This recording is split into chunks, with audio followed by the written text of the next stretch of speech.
अगले प्रश्न को देखते हैं कि विश्व की साझी विरासत से आप क्या समझते हैं। ये छोटे प्रश्नों में पूछा जाता है।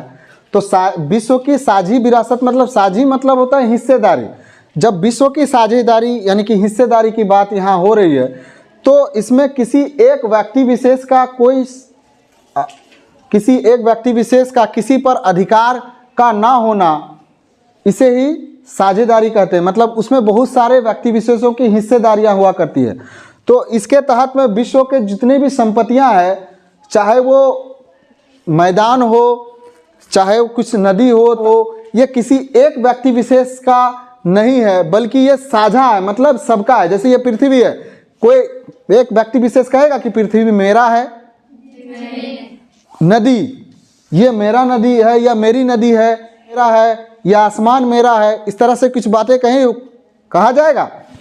तो जब सबकी बात आती है तो इसी को साझा विरासत कहते हैं। जो पृथ्वी हमारे, जो प्रकृति ने हमें उपहार स्वरूप जो हमें दी है, जिस पर सबका हक है, वो सबके हक होने की बात ही साझी विरासत है और इसके अतिरिक्त कुछ नहीं। किसी एक व्यक्ति विशेष का अधिकार या नियंत्रण का ना होना, किसी एक व्यक्ति विशेष के पास अधिकार या नियंत्रण नहीं होता है, बल्कि इन संपत्तियों पर जो साझा होती है उन संपत्तियों पर सबका अधिकार होता है।